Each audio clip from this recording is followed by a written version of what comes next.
He raised a hand. "Sir, bag check. Step over here." The tone was flat. The stance was casual. But the eyes already judged him. The man didn't resist. Didn't ask why. He simply adjusted the strap on his shoulder and stepped aside. The guard pulled the bag open with more force than needed, like it was a performance. Shirts flipped out. A toothbrush landed on the floor. A notebook was opened and shaken. He even cracked open a small vitamin bottle and sniffed inside. The man didn't speak, didn't flinch. He just waited. When it was done, when nothing was found, the guard zipped the bag halfway and walked off. No apology, no eye contact, not even a nod. The man picked up his things slowly, folded them carefully. He tucked the notebook under his arm, adjusted his jacket sleeve. Then, with one hand, opened his phone and tapped an app not visible to the public. No one noticed. He didn't need them to. If you've ever seen someone treated like they were nothing and couldn't stop it, hit like. Tell me, where are you watching this from? This story doesn't start loud. It starts with quiet. How he lives, how people overlook him, and how he's learned to move through the world without making noise, but never without weight. The airport was quieter before 7 a.m. There were fewer voices, fewer announcements, just a low hum of floor polishers and the occasional soft cough from a sleepy traveler curled awkwardly across too many seats. No shouting children, no flight delays yet, no stress. That's when he liked to move, not because it made him invisible, but because it made people forget to look. He arrived early, always early. He didn't rush. He didn't cut corners. He moved with the kind of quiet that came from knowing every inch of a space, how long the security lines were depending on the day, which TSA agents rotated which stations, what kind of mood each airline crew brought with the shift change. He had studied all of it. Today he wore the usual, navy blue windbreaker, soft-soled black walking shoes, a gray polo shirt, dark slacks with a crease. Not expensive but clean, pressed, maintained. His bag was light, duffel, canvas, fraying slightly near one strap. Inside, a change of clothes, a notebook, a half-read paperback, travel-sized toiletries in a clear zip, and a small box of tea packets he preferred to the ones in the lounge. Nothing that set off alarms. Nothing worth noticing. That was the point. He moved through the terminal like a man with no need to prove anything, and no one eager to ask. The coffee shop clerk didn't look up when he ordered, just asked for his name twice, even though he spoke clearly. He smiled and repeated it, but it didn't stick. She scribbled something illegible on the cup and slid it down the counter like it was routine. Like he was routine. When he picked up the coffee, she looked past him to the next person. No malice, just absence. He sat near gate 47, as usual. The chairs were stiffer than the ones in the central hall, but fewer people sat here, and the wall behind offered quiet. From his seat, he could see the arrivals board, the windows to the tarmac, and the slow rotation of gate crews preparing for flights. He knew the names of no one, but the faces were familiar, the gestures, the rhythms. He flipped open his notebook. No doodles, no affirmations, no quotes, just lists, old handwritten notes, airline schedules, routes, equipment models, fleet updates. Some were years old, some only weeks. He didn't write in it much anymore, but he kept it near, not as a statement, but as a memory of something people used to take more seriously. Paper meant something, still did to him. He sipped his coffee, too bitter. He didn't complain. A young woman nearby was FaceTiming someone, loud and half-laughing. Behind her, a man loudly recounted how many points he'd earned from a credit card bonus. No one looked at him. No one paid him attention. That, too, was routine. When boarding began, he didn't stand. He watched, let the lines form. Group 1, the platinum and executive levels, always rushed first. Then Group 2, then families, then military, then the scattered groups of people trying to act like they were still deciding whether to board yet. He waited until Group 6 was called. His pass didn't say priority. It didn't need to.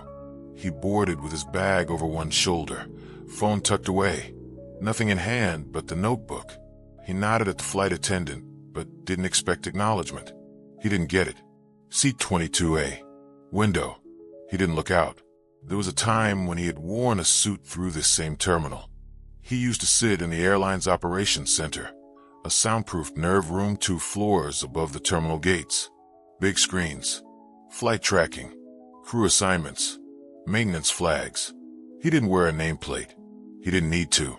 Back then, when he asked a question, 3 people tried to answer. When he paused in a hallway, people paused with him. When he said, "Let's hold the gate 5 more minutes," it held. He never yelled. He never needed to. He was one of the original investors in the airline, back when it was just a risky regional startup with 3 leased planes and a dream of disrupting the majors. They didn't expect someone like him at the table back then, but he had capital. And more than that, he had memory. He'd worked in hangars, in scheduling, in dispatch. He'd written procedure manuals people still used without knowing his name. He didn't care if they knew. He only cared that the systems worked, that crews got home safe, that the plane stayed in the air and the math behind them held. Over time, he stepped back. The board changed. The logo changed. The fleet tripled. But he stayed as a quiet shareholder, the kind who never showed up to PR events, the kind who sat in on audits but didn't ask questions unless something didn't add up. The airline still ran his name through the employee system, but only when it needed to. He didn't want a title. He just wanted to know it flew the way it was supposed to. Now on the concourse, no one recognized him. Not the pilots brushing past, not the staff at the gate, not even the crew member who tripped over his foot once in the jet bridge. He was just another man in an aging jacket, just another passenger, until someone needed someone to blame. At the snack stand near gate 52, a teenager ahead of him dropped a bag of chips without noticing. He bent to pick it up, handed it to the kid, who didn't say thanks. The cashier skipped over him twice in line. He waited. No sigh, no protest, no scene. He had learned years ago that the more you insist on being seen, the more the world resents the reminder. So he stopped asking. And yet, he missed when people used to see him without him having to ask. The TSA agents never looked him in the eye. They looked at his ID longer than the people before him, held it under the light, turned it sideways, checked again. It was a real ID, government issued, renewed last year, clean. But he knew that look, the pause that wasn't about protocol, the way fingers tapped just a little faster when they scanned his name, not because it matched a list, but because it didn't match their idea of who should be flying alone at this hour, with nothing but a notebook and a bag. One guard once asked him, "You flying to visit someone?" He didn't answer. Some questions don't deserve answers. He kept flying, twice a month, same airline, not because he liked the food, not because of loyalty points, but because he had helped build this, and watching it from inside as a nobody told him more than any shareholder report ever could. The gate agents, the cleaners, the pilots, the security crews, they were the real indicators of whether the company still had a soul. Lately, he had been worried. There were too many staff who looked tired, too many apologies over the intercom that felt like they weren't just about the weather, and too many like that guard, the one who saw his skin first, then saw a bag. That guard didn't know his name, didn't know the system they both worked under would recognize that name before it recognized his own, didn't know what it meant when the man tapped that silent app, didn't know the kind of access it unlocked, didn't know he'd already triggered a sequence he wouldn't see coming. And by the time it reached him, no one would shout, no one would accuse, no one would raise a finger, but his badge would stop working. His logins would return access denied. His shifts would disappear from the calendar, and no one in HR would call him back. Just one final email. After internal review, your employment is no longer active. Thank you for your service. The disrespect lands. A moment meant to be routine becomes something else entirely. The viewer feels it. No one else does. He was almost through. The morning checkpoint was moving slower than usual. A few lines were backed up, but nothing out of the ordinary. One of the scanners was down. No one was yelling. No visible drama. Just the quiet churn of travelers going through the routine. Belts and trays, laptops and bins, tired eyes watching the gray belt slide their lives into a machine. He placed his shoes in the tray first, then the laptop, then the small zip bag of toiletries. Notebook on top. Bag last. He didn't rush. He never rushed. That's how people made mistakes. That's how they gave someone a reason. He'd spent years perfecting the art of not giving them a reason. The officer at the podium scanned his ID again, even though the machine had already cleared it. He looked at the name. Back at him. Again at the name. You said this is your bag. He nodded. Yes. The officer didn't move. Something in his eyes shifted. Not alarm, not suspicion. Just that quiet flicker people have when they think they're about to confirm something ugly. Wait here, the officer said, raising a hand. Then he turned and walked away with the boarding pass. It was small at first. Another officer walked over. His vest was unzipped, his boots too new. Probably new to the job. Maybe not new to suspicion. This your bag, sir? The man nodded again. We're going to do a quick inspection. Just step over here. It wasn't a request. He followed, still barefoot, holding the gray tray with his shoes and belt. The officer took the duffel and carried it 3 steps further, placing it on the side table next to the trash bin.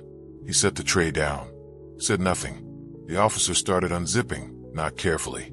He pulled at the zipper too hard, yanking the bag open like he expected something to fall out. Nothing did.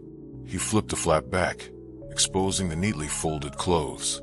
Reached in and grabbed the first thing, a shirt, shook it out, checked inside, then another, then socks. He opened a side pouch, took out the toiletry bag, sniffed it, still nothing. He turned to the man. You carrying anything that could get you in trouble today? The man didn't answer. It wasn't because he didn't have the words. It was because the question had never once, in all his years of flying, of working in the system, been asked without a smirk when it came from someone like this. I'm going to need you to open this. The officer was holding the vitamin bottle. They're mine, the man said. Still need to check. The cap came off. The officer dumped them into his palm, rolled a few between his fingers, looked up. Got a prescription for these? The man didn't flinch. They're supplements. The officer hesitated, tossed them back into the bottle. Didn't apologize, just moved on. By now, the tray line was moving again. A woman with a stroller glanced over at the scene.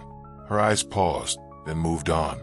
A man in a suit lifted his phone but turned slightly so as not to be mistaken for recording anything inappropriate. Nobody intervened. That was the most common thing about this kind of moment. Everyone knew it felt wrong, but not wrong enough to risk their own delay. The search continued. The officer opened the notebook, flipped through the pages. What's all this? Old notes. You write flight times in here? I used to. The officer squinted at one page. He didn't understand what he was looking at. Didn't care. He closed the notebook, set it aside like it was nothing. Finally, he stood up. Zip still half open. You're clear. That was it. No sorry for the trouble. No thanks for cooperating. Just a nod and a tone like a favor had been extended. The man packed up slowly, folded each shirt back into place, adjusted the zip, closed the vitamin bottle, slid the notebook into the side pocket. He took his shoes to a bench and put them on. Not rushed, not shaken, just still. The officer walked back toward the podium, already scanning the next ID. No hesitation, no hint of doubt in what he'd done.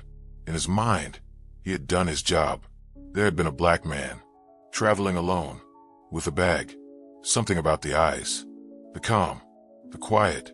It made him feel like he needed to assert something. And now that it was done, the world kept moving, as if nothing had happened. But something had, and it was still moving. Just not in his direction. The man didn't make a call, didn't talk to a supervisor, didn't say a word as he moved through the terminal. But he did one thing. He opened his phone, launched a secure internal application, available only to top shareholders, auditors, and a handful of special compliance roles. He logged in with biometric verification, 2-step confirmation, then tapped the tab marked Incident Tracker. Not a complaint form, not a feedback line. This was different.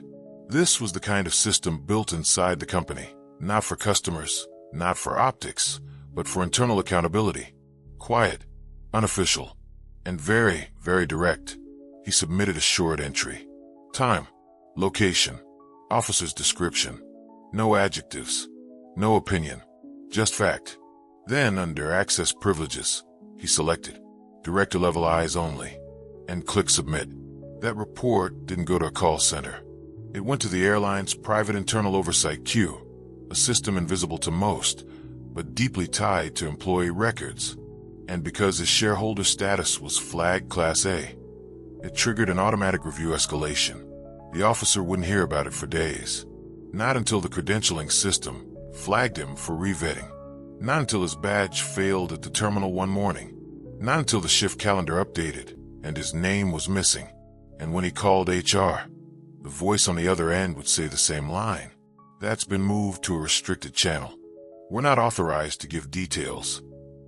But none of that had happened yet.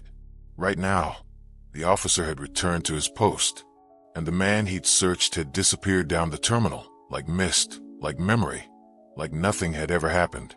Except it had, and the ripple had already begun. Who he really is, and why no one saw it coming. The truth arrives not with a bang, but a whisper. 3 days later, the email arrived. It didn't go to the officer first. It went to a woman named Dara, who had worked in internal oversight for 6 years. She usually reviewed employee complaints, claims of unfair treatment, policy violations, breaches of customer protocol, the mundane stuff. Most of it was noise. But this entry came through a flagged channel. Class A shareholder observation. Priority escalation. Her dashboard lit up red. The report was brief. Cold. Neutral. On date. At time. An incident occurred during security screening at Terminal 2, Gate C. Officer in question conducted a bag search without stated cause.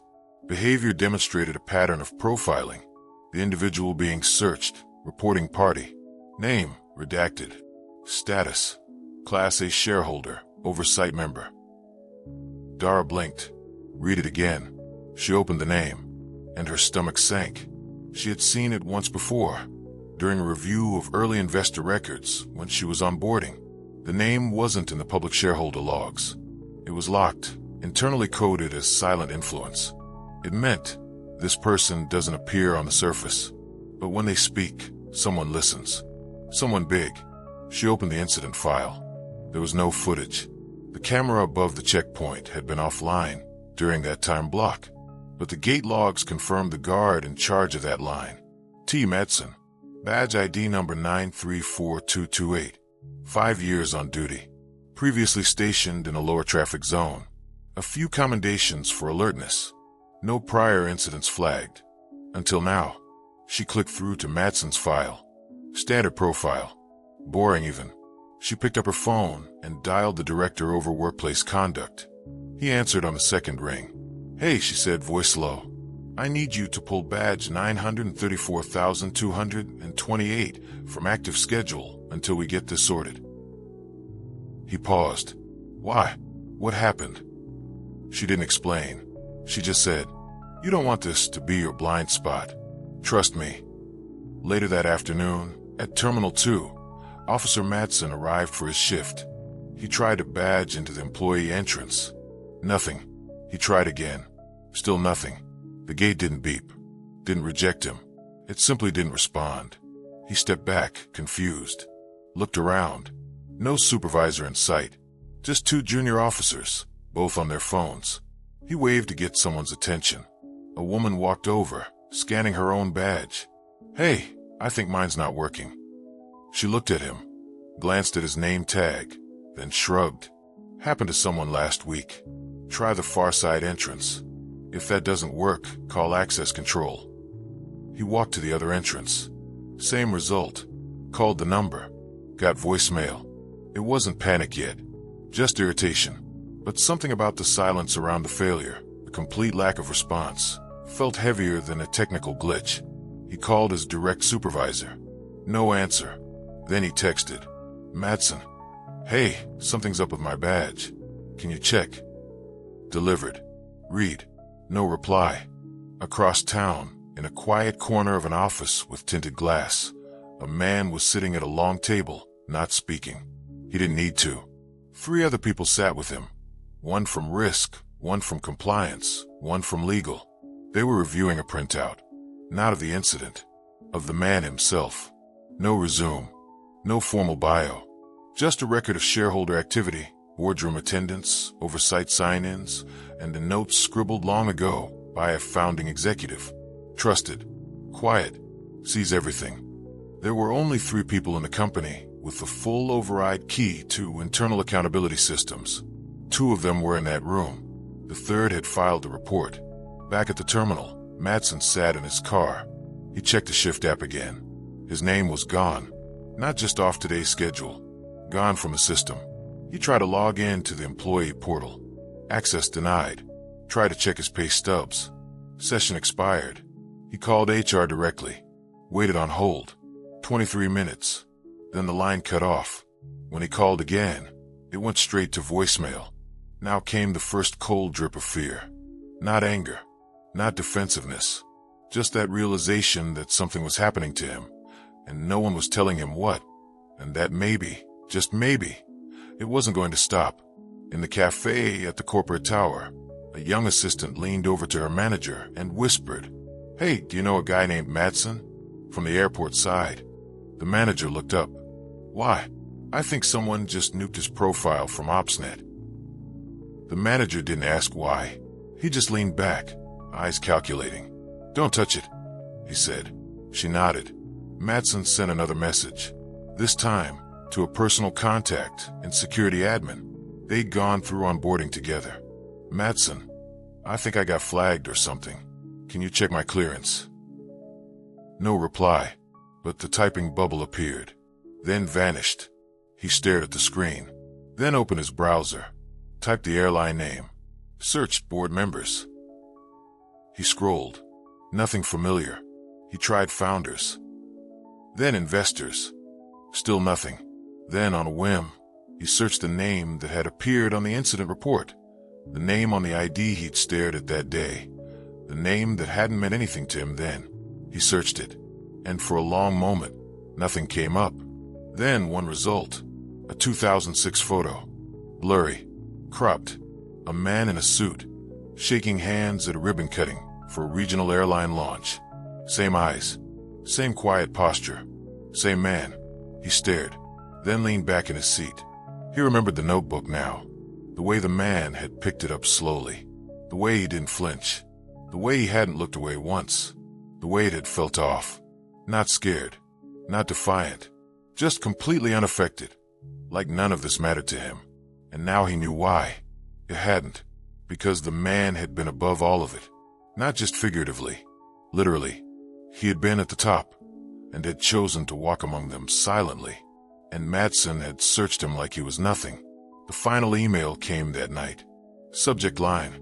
Status update. Termination complete. Following review of the events on date.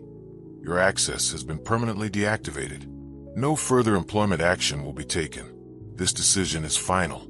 Return of equipment is not required. No explanation. No offer of appeal. Just an ending. He read it 5 times. Then once more. It didn't feel real. Not because he didn't believe it, but because it was so quiet. No explosion. No confrontation. No screaming boss or disciplinary meeting. Just nothing. The next morning, he came to the terminal anyway. Out of habit. Out of denial. Stood in line at the public entrance. Took off his shoes. Placed them in the gray bin.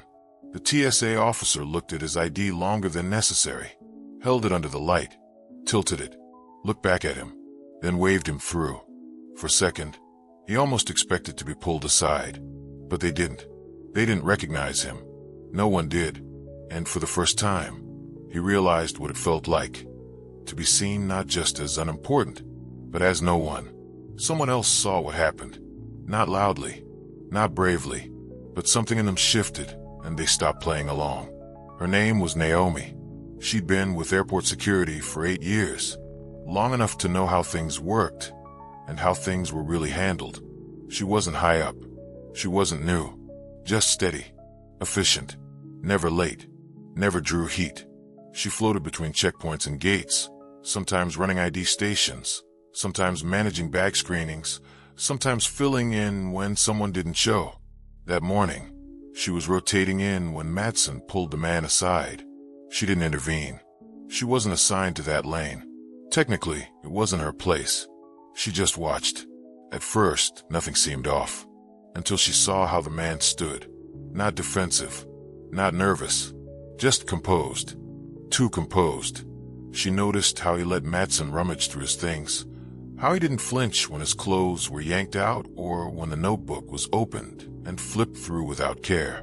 There was a stillness to him that didn't come from submission. It came from knowledge. That was the first thing that stuck with her. The second was the silence afterward. How he gathered his things like someone who'd done it 100 times before. How he left without looking back. How Mattson didn't say a single word of apology, just tossed the last item into the bag and walked away. That was when Naomi's stomach turned. Not because it was the first time she'd seen something like that, but because this time, something in the air lingered. That afternoon, she was off shift early. She went to the break room to grab her charger. Found Mattson already there, half eating a vending machine sandwich. He looked up mid-bite, nodded. "Busy one today," he said. She didn't answer. He took another bite, chewed like nothing had happened. Then he added casually, "Some people just got that look, you know." She looked at him, then down at the table. She didn't say what she was thinking. That look is something you made up. That look is just you giving your bias a badge. She didn't say it. She just unplugged her charger and left. That night, she couldn't sleep. It wasn't that the search had been violent, or that anyone raised their voice. It was the precision of the humiliation, how it had been dressed up as standard procedure, how calm the man had remained, and how completely it had been allowed to happen without a ripple. That kind of thing clung to your thoughts in the dark. And the worst part, she'd done nothing. She hadn't stepped in, hadn't asked if the search was logged, hadn't pulled up protocol. She knew what the handbook said. Secondary searches may be conducted at the officer's discretion if behavior is deemed suspicious. And what counted as suspicious? It didn't say, which meant it could be anything, which meant it could be nothing. She'd seen it play out a dozen times before, and maybe she had even done it herself, once or twice, early on, when she didn't know better, or didn't have the strength to risk standing out. But this felt different. This time, she'd felt it. And now, she couldn't unfeel it. The next day, she came in early. Not because she needed to. Because she wanted to see something. She checked the roster. Mattson's name was gone. No out sick. No reassignment. Just gone. She asked the shift captain casually, "Hey, where's Mattson posted today?" He glanced at her, then looked back at his screen. Not sure. Might be off rotation. She raised an eyebrow. Suspended. The captain just said, "Don't worry about it." That was all. She didn't press, but something tightened in her chest. She pulled up the checkpoint logs from the day before, something most staff didn't bother with, but she still had admin access from a previous role. The incident was there, time-stamped, no footage.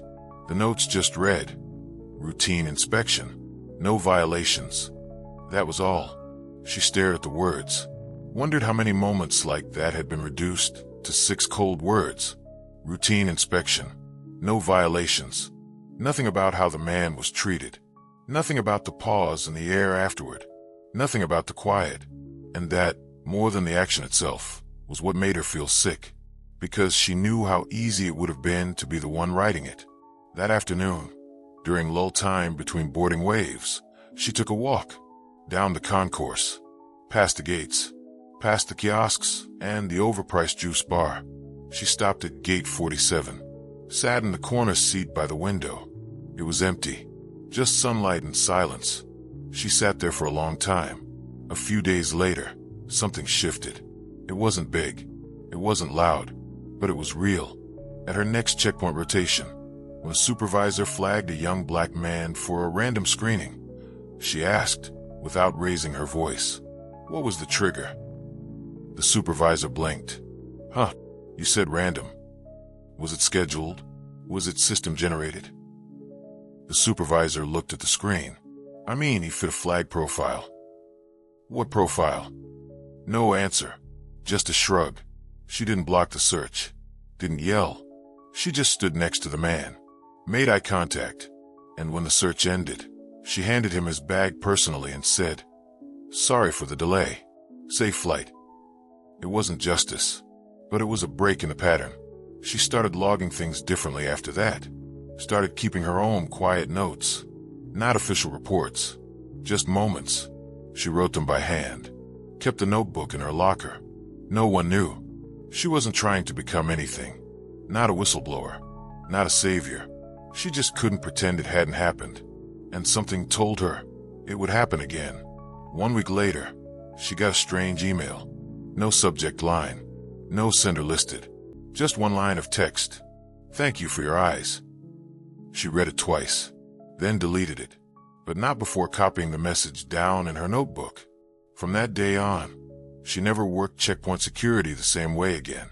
She stopped accepting vague language, stopped looking the other way, stopped pretending that her silence was neutral. And when people noticed she was a little colder, a little less go with the flow, they chalked it up to burnout. No one guessed it was something deeper. No one guessed she'd watched a ghost pass through her lane and vanish without a word, leaving only shame in his place. She never spoke to the man, never learned his name, but she remembered his eyes, and the way he stood while being reduced, and the weight that hung in the air after he walked away, like the room had failed some unspoken test.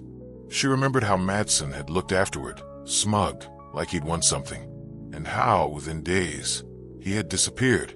Not because someone shouted, not because someone fought, but because someone simply pressed a button, and the system swallowed him whole. She never celebrated it. She just remembered it. And now, she stood a little longer when she saw someone being pulled aside, not to interfere, but to be counted silently among the witnesses. The one who disrespected begins to feel the shift, not through confrontation, through silence, absence, and cold shoulders that don't explain themselves. Madsen didn't sleep well. He hadn't since the badge stopped working. He told himself it was a mistake, an error, some internal glitch, a wrong flag. He told himself HR would call back. He told himself people just got busy. He told himself a lot of things, but the silence was louder than any explanation could have been. By day 3, he'd stopped checking his email. Every refresh brought nothing. No message, no apology, no chance to explain. He went back to the airport anyway. He wasn't on the schedule, but it was where his mind still lived. He watched the checkpoint from the public side now, dressed in civilian clothes, hands in his pockets, eyes darting too often. No one noticed him, or maybe no one acknowledged him. That was worse. He saw Naomi at lane 2. She looked up, saw him, didn't wave, didn't frown. Just turned back to her scanner and kept working. That silence hit harder than any words could have, because Naomi used to nod, used to joke, used to call him T. Now she looked at him like he was air. He called Brian next, his closest contact in admin. They used to eat lunch together once a week, swap dumb stories, complain about travelers. No answer. Texted, "Hey, you hear anything yet?" Still locked out. No reply. He waited 4 hours, then wrote again. "Think this is serious?" Still nothing. He checked Instagram. Brian had posted a story. Brunch, latte art, sunshine. He wasn't busy.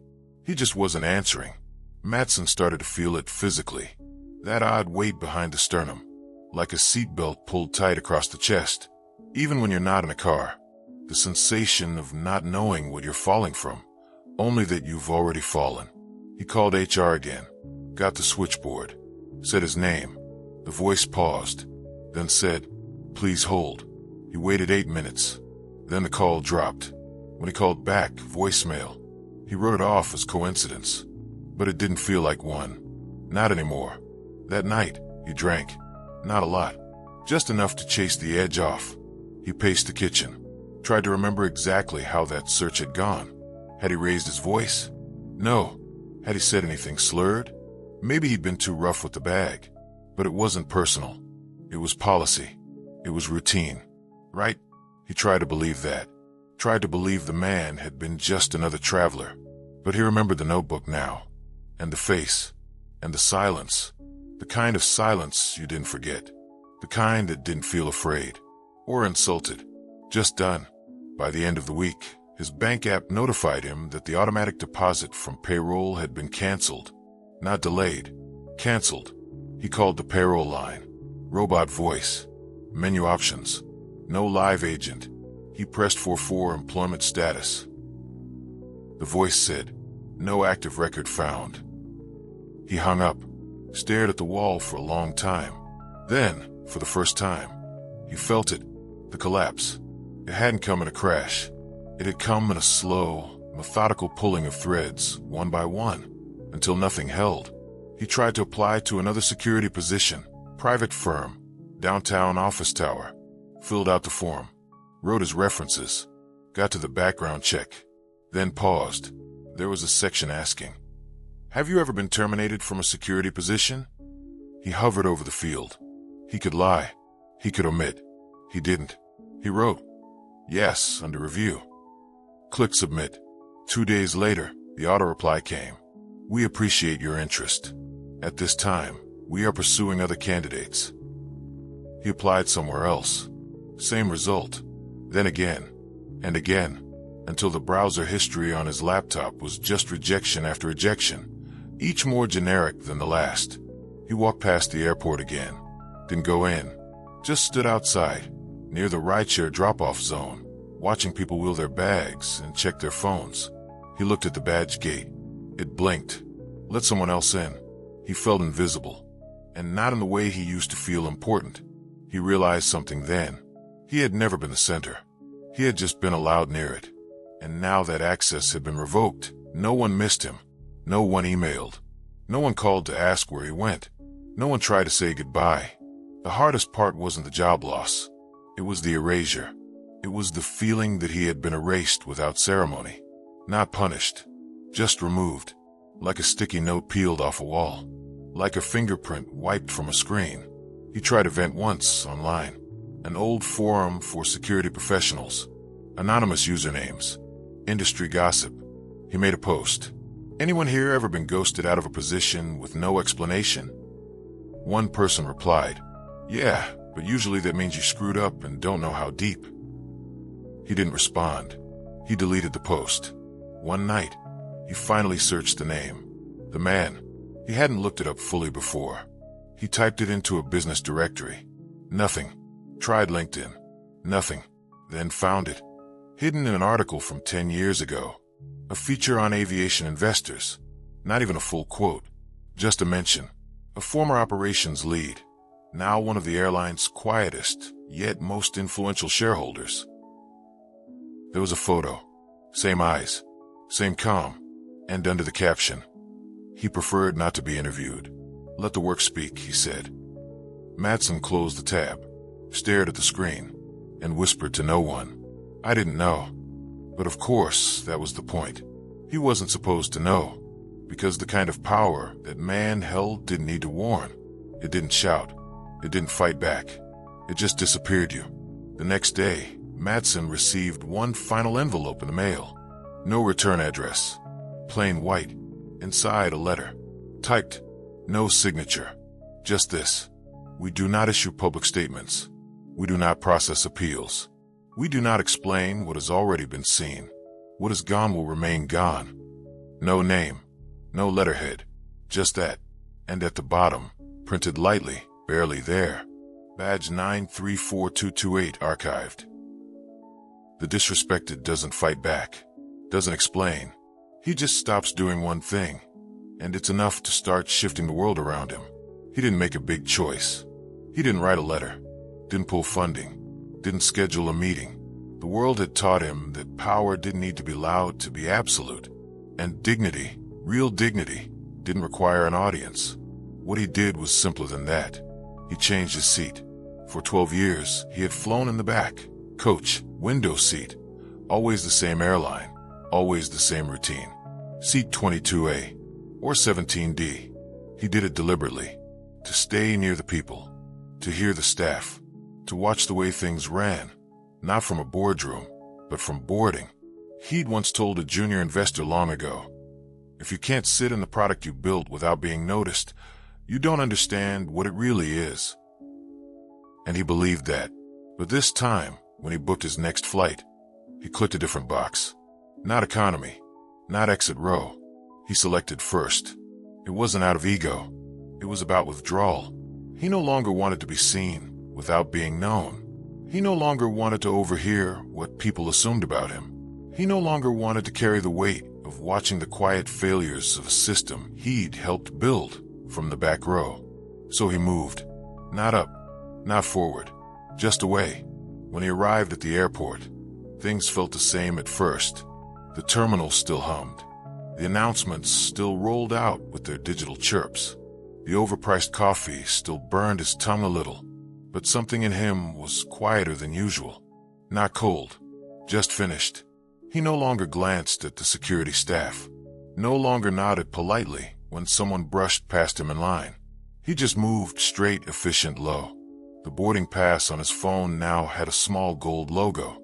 The gate agent saw it and smiled a little more brightly. "Welcome aboard, Mr. Jordan," she said, handing back his ID without staring too long at the date of birth. She didn't know who he was. She just knew the ticket. He didn't correct her, didn't look around to see who was watching, didn't nod. He just walked on. Inside the jet bridge, a younger flight attendant stood waiting. She glanced down at the manifest on her tablet and then looked up at him. He saw the moment her brow twitched, a hint of recognition. Not of him exactly, but of something. The name, the seat assignment. She didn't say anything, just stepped back and said, "We're honored to have you with us today." He nodded finally, soft, measured, and walked to 1A. He didn't read the safety card. He already knew what it said. He just sat, looked out the window, closed his eyes, let the hum of the aircraft settle around him. The plane filled slowly. The curtains separating first from economy swayed a little in the breeze from the air system, and for the first time in a long time, he didn't hear the jokes. Didn't hear someone whisper, "They always get special treatment." Didn't hear a chuckle when he stood to use the lavatory, because he wasn't back there. He wasn't part of that theater anymore. 2 weeks later, he skipped a meeting. It was a quarterly update, virtual, dry, numbers heavy. Normally, he attended out of habit, out of loyalty. Not this time. He didn't tell anyone why. He just didn't log in. He let the call run without him. Let the others run their slides, draw their charts, nod at each other. He didn't text to say he was okay. Didn't apologize afterward. And no one called to ask. Because they knew. Because something in the room, even without him, had changed. They didn't say it aloud, but they felt it.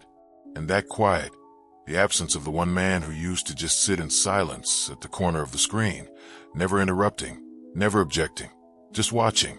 That quiet felt heavier than any confrontation could have. 1 month later, he didn't attend the investor forum. He'd been a regular attendee, always sitting in the back row of the ballroom, always quiet, always the first to read the prospectus, the last to ask a question. People used to whisper, "He's been here forever." I think he helped write the founding charter. Never talks, but when he leaves the room, people follow. Now, he wasn't there, and when someone asked, "Is Mr. Jordan attending?" the event host paused, checked their notes, then said softly, "He RSVP'd no." No one asked why. They just let the sentence sit in the air. And that was the point. He had stopped performing. Not in anger, not in protest. Just finally, quietly, in refusal.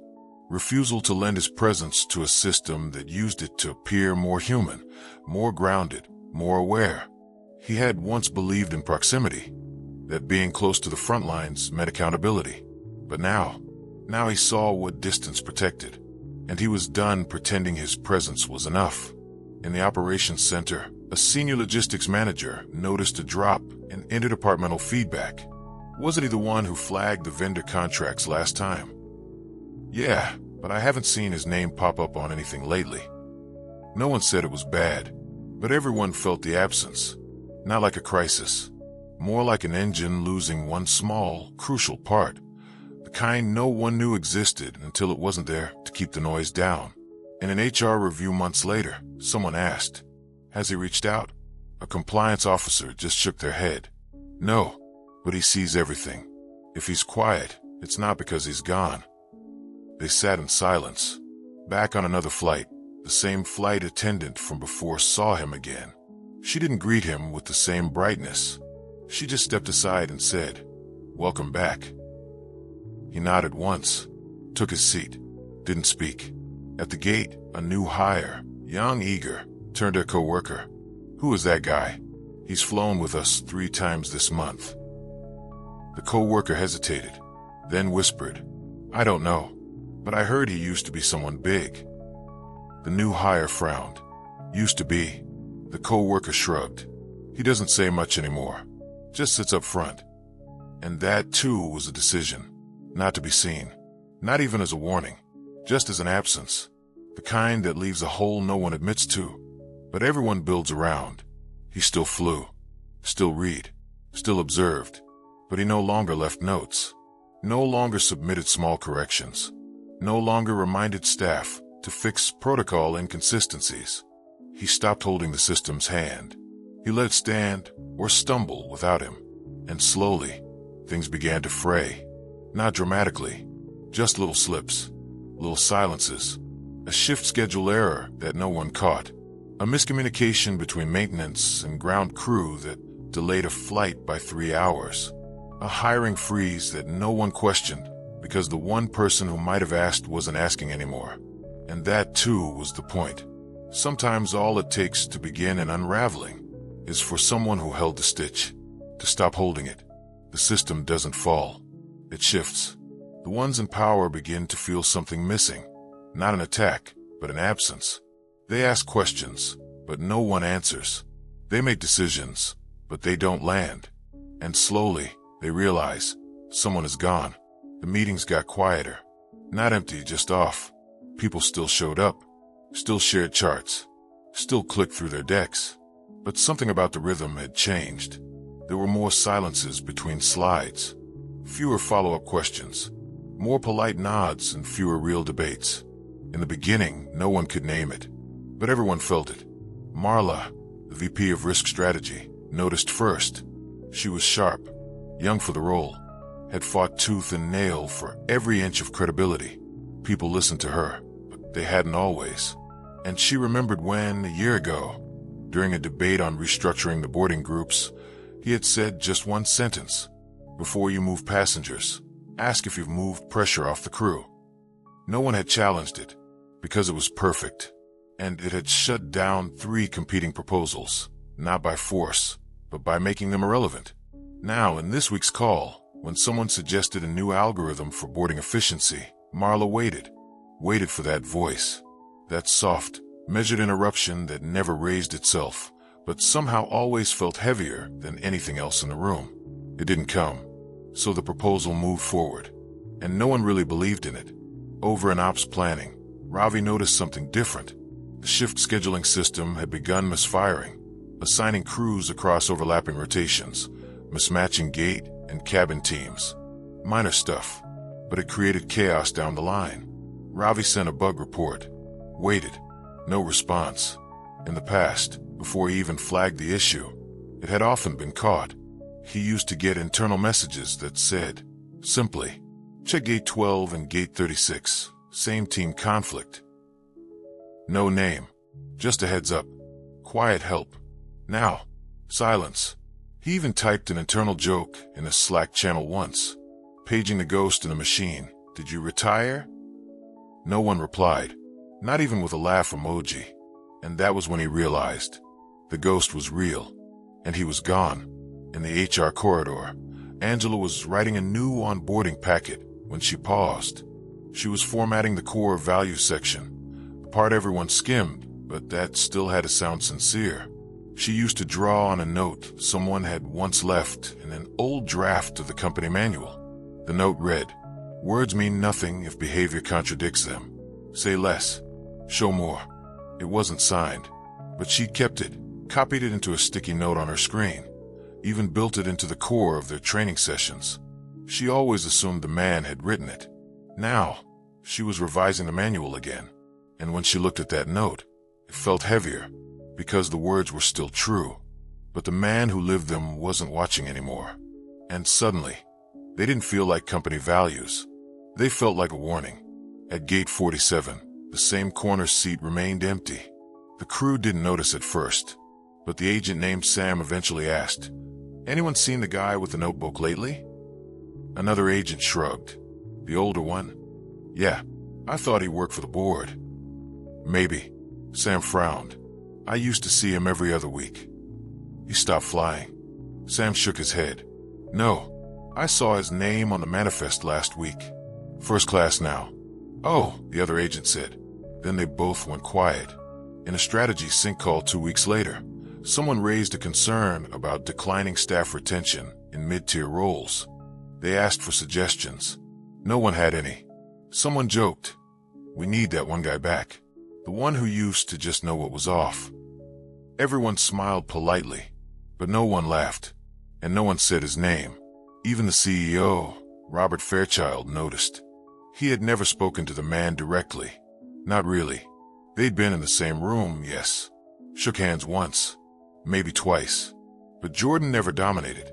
He just asked one question, once per meeting. Never urgent, never confrontational, but always pointed, like a tiny needle through a too-perfect balloon. Robert remembered one in particular. It was during the annual partner update, when everyone had praised a new contract with the fuel provider. Jordan had looked up from his notebook and asked, "Have you verified whether that rate holds during emergency reroutes?" Silence. Everyone looked at Robert. He hadn't checked. That question had saved the millions during the next storm season. Now, Jordan wasn't in the room, and every time Robert heard applause too early, before a contract was signed, before a policy was stress-tested, he wondered, what would he have asked? The airline didn't collapse. It didn't flinch, but the seams began to show. And for the first time in years, no one felt protected from the draft. The security team turned over twice in 3 months. 3 new hires quit before their probation was up. One cited culture issues. Another said, "This place feels off." Naomi, still quiet, still steady, didn't say anything. But she wrote it down in her notebook. And she noticed something else, too. People didn't stay as long at the checkpoint anymore. Not travelers, employees. They cycled through. They didn't know the rhythms, didn't notice the patterns. And when something went wrong, a misscanned ID, a confrontation over liquids, they escalated too fast or too slow. No one had the touch. The man who had once walked through unnoticed had somehow taught people without saying a word. And now that he'd stopped walking through, the whole place felt louder and thinner. In the corporate building, on the 5th floor, a proposal sat stalled. It was a plan to expand international partnerships. Everyone agreed it looked good, but no one signed off. Not because of a problem, but because, unconsciously, they were waiting for a note, a tap, a name in the margins, the one that never came. They didn't know why they were hesitating. They just were. Because absence doesn't always feel like missing. Sometimes it just feels like doubt. 3 months after his last policy comment, a regional supervisor emailed him. Subject: "Would love your quick take if you're open." He never replied. Not out of cruelty, but because he had said everything already. And the fact that they were still asking, after he had withdrawn so clearly, told him what he needed to know. Absence wasn't just withdrawal. It was weight redistribution. And now, the people who once relied on his presence without realizing it were learning what it meant to stand without him. Not because he had pushed them, but because they had leaned on him for so long and never even knew. The consequence doesn't come in fire. It comes in subtle, undeniable cracks. Systems slow. A deal slips. A mistake no one caught goes public. It's not about punishment. It's about what happens when the hands that held it all together let go. The systems weren't designed to need him. That's what they always said. They were robust, audited, redundant, There were protocols, procedures, fail-safes, escalation trees, leadership teams. If someone left, even someone important, the system absorbed it. But what they never said was this: systems don't hold the weight. People do. And sometimes, it's the quietest hand that's holding the hinge. The first ripple hit in August. A minor scheduling oversight in crew rotations led to a 4-hour delay out of Denver. It wasn't unusual. Delays happen. But this one spiraled. Because the backup crew wasn't notified. Because the communications system hadn't been updated. Because someone forgot to revise the regional weather note and the route brief. By the time the plane was airborne, the arrival slot was lost. It was rerouted, but the fuel estimate had been wrong, based on a patch that hadn't been tested yet. The crew handled it. The passengers were safe. But internally, it was the kind of failure that didn't make headlines, but set off alarms. The second ripple came 2 weeks later. An international partner, a small airline based in Southeast Asia, abruptly pulled out of a code-share agreement. The memo said, due to operational inconsistencies and lack of reliable escalation response, we can no longer maintain joint scheduling with airline. That didn't make headlines either, but it rattled people. Because Jordan, the man who had quietly traveled to meet that partner in 2017, had once helped write that agreement. He'd spotted the language loopholes. He'd smoothed the human tensions no one else had noticed. Now, with him silent, no one even caught the breakdown until it was already irreversible. Meanwhile, in the press, a journalist ran a story about labor dissatisfaction inside the airline. Nothing inflammatory, just a slow-building expose on crew burnout, long shifts, and quiet resignations. The article included anonymous quotes from junior staff. One line stood out. "We used to feel like someone up there actually saw us. Not anymore." It wasn't meant as a bombshell, but it landed, because inside the company, everyone knew what it really meant. The board meetings grew tense. Not chaotic, just tight. Questions took longer to answer. Some slides got skipped. One director whispered to another during a meeting, "Has he commented on anything lately?" The others shook their head. No, not a word. They both went quiet. In customer service, response times dropped. A backlog of 2,300 unresolved tickets sat untouched for 72 hours. Nothing catastrophic, but enough that internal QA flagged it. When they asked the supervisor why, she shrugged. "We don't have a process for this kind of volume." They used to. Or rather, someone used to flag it before it became volume. Someone used to notice the tone shift in tickets. Used to send a quiet reminder, "Watch gate 14. Check Tuesday patterns." See how that form is confusing travelers? But that someone wasn't sending reminders anymore, and the system didn't replace him. Then came the compliance audit. It was routine, scheduled, not even a surprise. But for the first time in 10 years, the airline failed a Tier 1 readiness metric. Not dramatically, just missed one number: crew satisfaction. The survey had dipped below threshold by 0.3%. Enough to trigger a secondary review. Enough to slow a new route expansion. Enough to stall a pending investor proposal. No one yelled, but the room felt colder afterward. Someone said, "That used to be the one thing we never missed." No one responded, but everyone was thinking the same thing. The internal comms director tried to recover momentum. She planned a morale campaign. Emails, posters, internal testimonials. She drafted a quote and left a space blank. "Let's include something from Jordan, even just a line." Her assistant looked at her. "He hasn't replied in months." She nodded slowly, then backspaced the line, and submitted it without him. It felt incomplete, because it was. Meanwhile, the man himself, he was watching. Not actively, not constantly, but sometimes. Sometimes he logged into the investor dashboard, scrolled, saw the drop, saw the decision delays, saw the polite internal language trying to mask a slow ache. He didn't feel satisfaction. He didn't feel regret. He just felt distance. And that distance, he had chosen it. He received another letter. Not official. Just a handwritten card from a former colleague. Inside, I missed the way you made the room more honest. Hope you're well. No signature. He read it once, put it in a drawer, didn't respond. One day, he walked past gate 47 again. Sat for a moment. No notebook. Just sat. Watched the crews load luggage. Watched a gate agent struggle with an impatient traveler. Watched a child ask why the plane was late. No one noticed him. No one nodded. And that was fine. He wasn't there to be seen. He was just watching a building lean slightly off balance. Not ready to fall, but no longer held. The final ripple, the one that began to echo beyond the company, came quietly. A review site posted a sharp drop in public traveler ratings. Not because of one incident, because of 10 small ones. Delays, gate confusion, unclear messaging, a sense that something was fraying. Not enough to cancel, but enough to feel. And buried in one comment, someone wrote, "This airline used to feel like it was run by someone who actually cared. Now it just feels unheld." That word stuck. Unheld. Not unsafe. Not broken. Just no longer caught. No longer supported.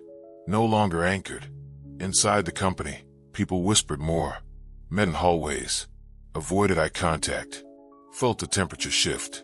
Because the one man who never raised his voice had gone quiet.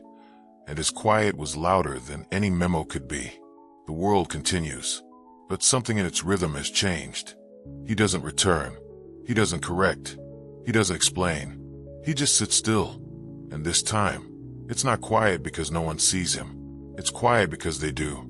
He didn't fly much anymore. Not because he couldn't. Not because he was bitter. But because the reason he used to fly, to listen, to witness, to protect quietly, no longer felt necessary. He had stepped back, and no one had asked him to return. Gate 47 still existed, still operated, still boarded flights 6 days a week to mid-sized cities and corporate hubs. People still sat in his corner seat, still spilled coffee, still made small talk on speakerphone. But it wasn't his gate anymore. It was just another place. One morning, he returned, not as a traveler, not even as a shareholder. He didn't bring a bag, didn't bring the notebook, just himself and a folded sheet of paper. He took a seat in the main terminal, not near the windows, not near the gates, just by a wall, beside a plant that had long since died but hadn't been replaced. The paper sat in his lap. He didn't open it. Not yet. People passed. A child tripped in front of him. He helped him up with a nod. A young couple argued softly behind him, about boarding times, about upgrades. A gate change announcement crackled overhead. It was all familiar, but it wasn't his. Not anymore. Far across the airport, in the admin wing, an assistant paused while scrolling a legacy database. A small pop-up had appeared. Final Class A file flagged for expiration. She frowned, double-clicked. It opened to a profile she barely recognized. No photo, just a name. Status, silent board member inactive. Last activity, 93 days ago. She hovered over the archive button, then clicked it. Nothing happened. Not immediately, but somewhere a light went out in the digital structure. A string unhooked, not erased, just ended. Back at the terminal, he finally opened the sheet. Not a resignation, just a note. To himself, when silence becomes heavier than presence, you've stayed too long. He folded it back, stood, and walked away. At the security checkpoint, Naomi saw him. Just for a second. She was running a secondary lane. Looked up, caught the outline of his face. He didn't come through security. He just passed by, like a ripple at the edge of her vision. But something in her stood still. She didn't wave, but she turned slightly, toward him, and held her posture. An unspoken thank you. For what? She didn't know, but she felt it, and he saw her, and nodded once. On the 7th floor of the operations center, a chair sat empty. It wasn't labeled, but everyone knew whose seat it had been. No one assigned it to anyone else. They left it unclaimed, not out of reverence, but because no one fit it. People stopped looking for someone to fill it. Eventually, they stopped referencing it at all. Weeks passed. Seasons shifted. The company adjusted, leaned into automation, launched new dashboards. ran new campaigns. Passengers flew. Planes landed. But under the numbers, behind the charts, something else was happening. Something quieter. In a staff survey, a free response box filled with one repeated sentence. It feels like no one's listening. They hadn't coordinated it. They weren't quoting anyone. But it came again and again, in different phrasing, different handwriting, but the same feeling. And HR couldn't fix it, because it wasn't a policy problem. It was a pulse problem. At a regional outpost in Charlotte, a mechanic found a mistake in a maintenance order. Just a typo. A date. He fixed it. Quietly. But for the first time in years, he wrote a note in the margin. We should double-check these more often. We used to. He didn't know who we meant, but the sentence lingered. At headquarters, a junior staffer opened a notebook they'd inherited from a retired exec. In the back cover was a single name, written in faded ink. They searched it. Found almost nothing. Just a line in an old internal newsletter. Some people don't speak often, but when they go quiet, you feel it. They sat back, closed the notebook, and wondered, is he still out there? Yes, he was. Not far, not hiding, just absent. One day, a new airline executive, eager, confident, reviewed the legacy shareholder list. Saw the name. Asked a colleague, who is this guy? The colleague said, no one important. He stopped showing up. The executive nodded, moved on, didn't think about it again, didn't notice the silence that followed, didn't feel the air change. But others did. Not all at once, not loudly, but over time. They missed the questions that used to come from nowhere. They missed the corrections that didn't embarrass, just clarified. They missed the calm. And when things felt wrong now, they didn't know where to turn, because the one man who never asked for loyalty had been the one they trusted. Without knowing, back in a quiet apartment, he sat by a window, not with bitterness, not with pride, just with time, a lifetime of it. He didn't check updates, didn't read shareholder letters, didn't need to. He had seen what he came to see, and he had left when he was done watching. The only legacy he ever wanted was stillness, the kind that echoes after you've left the room. A closed laptop, a boarding pass from 3 months ago, still in the pocket of a jacket no one else touches. A nameplate, never installed, still in its box. No spotlight, no monument, just absence, and a system that, somewhere deep inside, still rearranges itself around the space where he used to stand.